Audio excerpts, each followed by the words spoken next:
And hello and welcome, everyone. We have a few different topics that we want to cover in a little more in-depth than what we would normally do for a full presentation, where we're talking about Social Security benefits across the board. And so today we're going to talk a little bit more in-depth with Social Security benefits, specifically about spousal benefits. And so we're just going to take a few minutes here to talk about some things that you want to be aware of and thinking about when you're filing a spousal benefit. Now, one of the things that I want to let everyone know, if you are seeing this video maybe for the first time, you don't know much about Einstein Retirement Workshops. Einstein Retirement Workshops is a national organization. We do workshops on lots of retirement topics. Our two most popular topics, I would say, are Social Security benefits and taxes.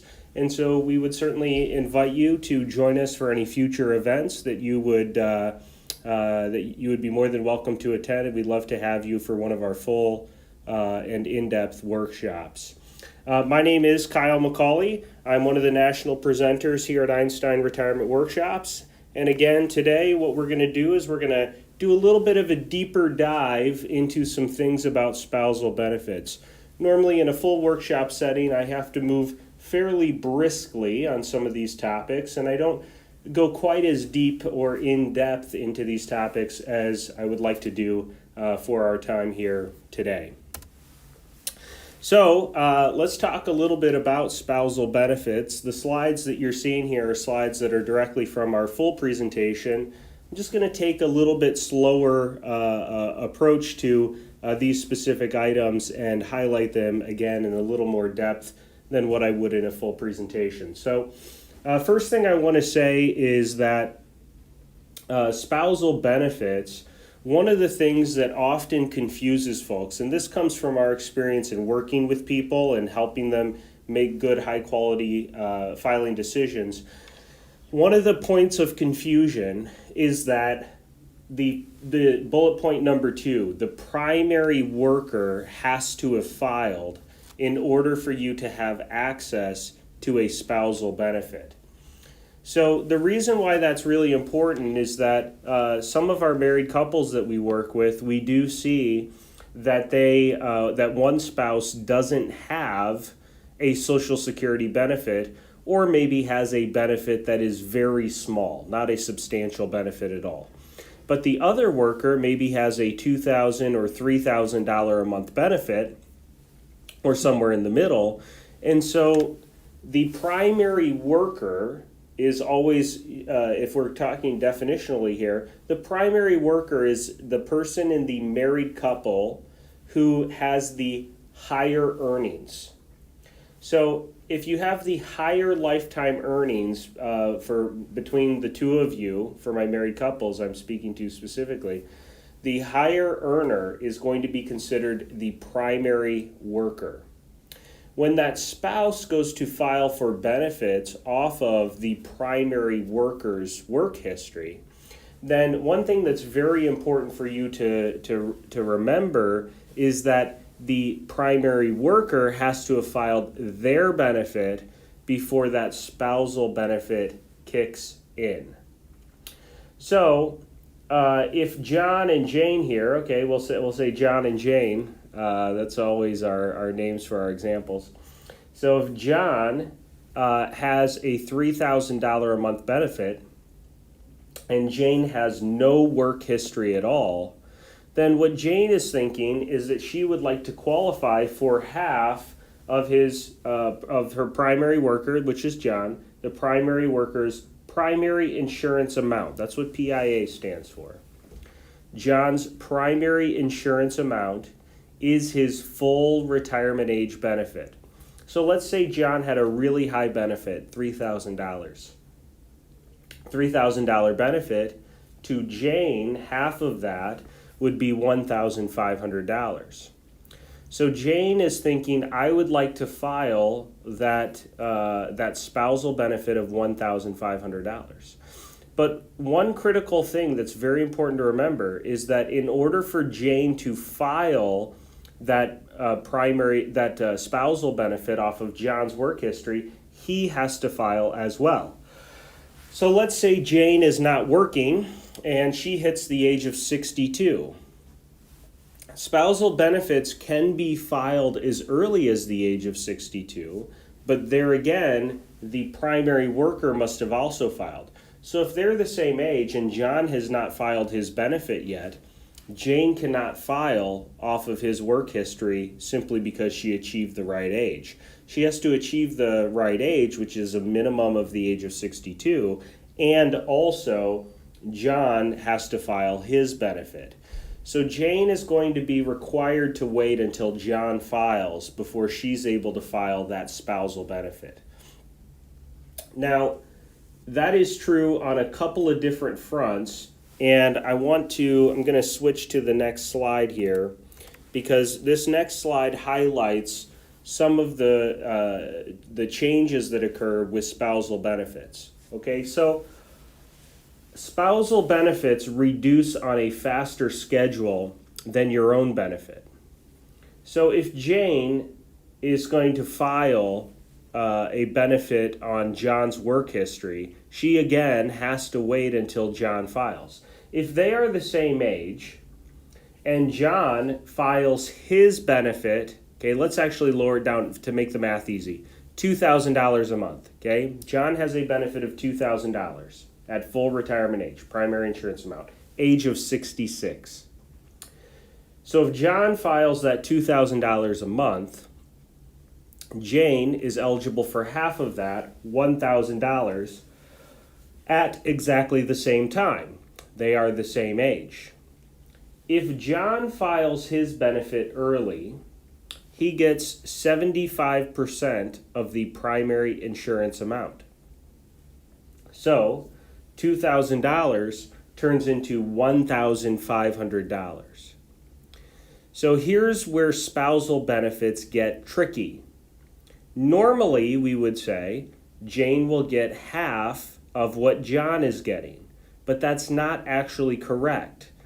What happens is because John filed early at 62 and then Jane also files early at 62, Jane does not get 75% of the 1,000, she gets 70% of the 1,000.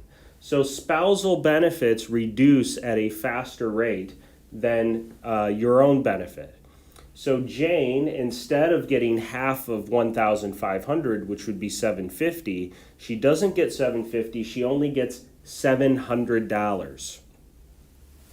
Oftentimes in a Social Security planning situation, we're encouraging, when it's reasonable to do so, spouses who are relying on a spousal benefit to wait till their full retirement age, because there's extra penalties for spouses who file early as compared to filing on their own work history.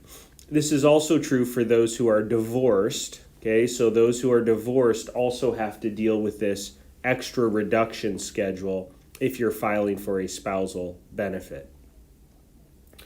Now, a very common situation will come up where either John wants to continue working or he would just like to maximize his Social Security benefit to get the full maximized amount by the age of 70. So John, again, has a $2,000 a month benefit at the age of 66. If he files that at 66, he'll get the $2,000.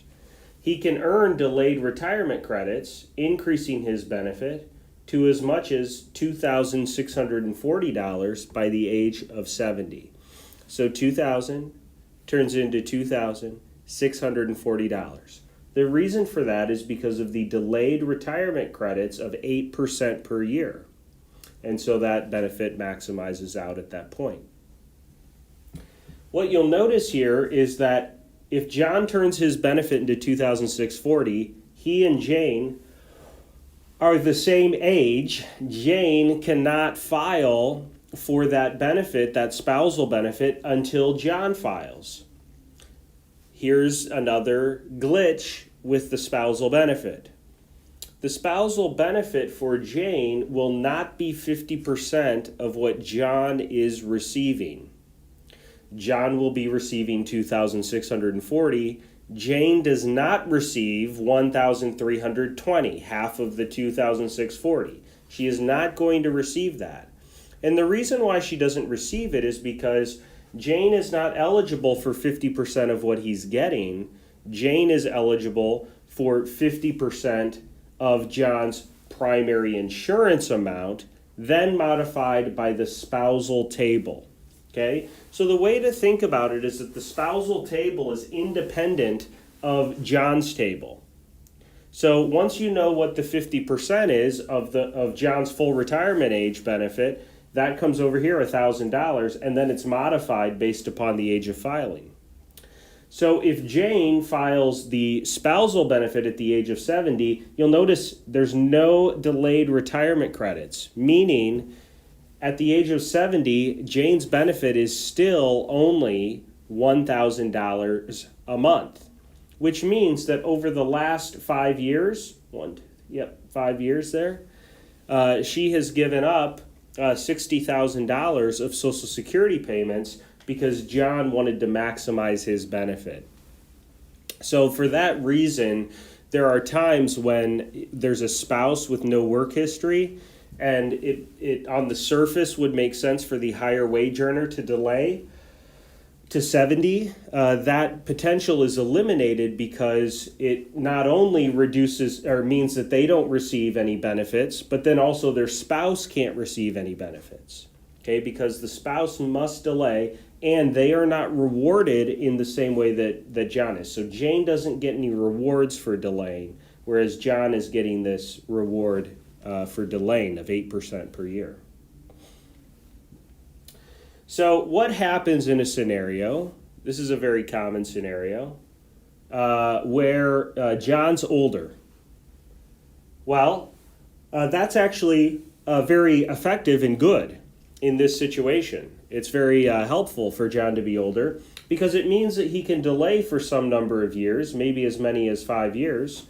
And if he delays to the age of 70, he turns his 2,000 into 2,640.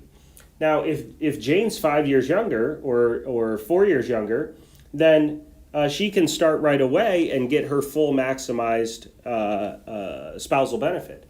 So spousal benefits, if you want to say it like this, spousal benefits max out at your full retirement age, whatever that happens to be. So I know we have the age of 66 here. We know, of course, that many of you have a full retirement age of 66 and some number of months. There might be some of you who are young enough to have a full retirement age of 67. Regardless, that full retirement age is when your spousal benefit will max out. So in this scenario, if Jane were 4 years younger, it's perfect timing. John files at 70, Jane files at 66. They're both getting their maximized amount. Perfect. So if you need to reorganize your marriages at all and get someone who's exactly 4 years younger, that's great. No, just kidding. Anyway, stupid joke. All right. So the point is that spousal benefits do not increase past full retirement age, and they reduce at a faster schedule when you file early. Now, here's the next common scenario, and then we'll go ahead and wrap up today's conversation. So another common scenario is that Jane has a smaller Social Security benefit. Okay, so she has some work history. Now, her benefit isn't nearly as large as John's. Let's say her benefit is $500 a month. John's is $2,000, hers is $500. Now, after doing some Social Security planning, we realized for longevity reasons and income protection and inflation protection, it makes a lot of sense for John to delay till 70. And so John goes ahead and delays all the way till 70. But Jane, knowing that she doesn't get any increases past her full retirement age, she doesn't want to wait. So what should Jane do in this scenario where she does have her own benefit? Well, what Jane should do is she should go ahead and file for her own benefit at her full retirement age. She will begin receiving that $500 a month that she's entitled to. she will receive $500 a month from 66 until 70 when John files. Okay, they're the same age. So John files and goes from 2000 to 2006.40, and Jane goes from 500 to the full 1,000. So Jane is not penalized for filing her own benefit at full retirement age, and in fact, she'll get a bump up when John files down the road. Now, one important thing to remember, and this is a planning issue that can be a little bit nuanced, but we'll cover it here. I said one more thing. We're going to do two more. If Jane has her own benefit of $1,000 a month, let's say her spousal benefit is $1,500.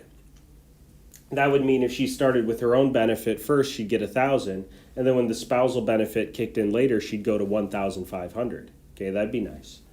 But what if Jane files at the age of 62? Here's how this works.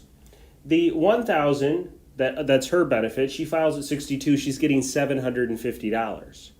The $500, in addition, that she'll get at age 70 when John files, she will get 70% of that because it is based on when she filed. So since she filed for her benefit at 62, she gets $1,000 turned into $750, and then $500 turned into $350. Did I do that right? I think so.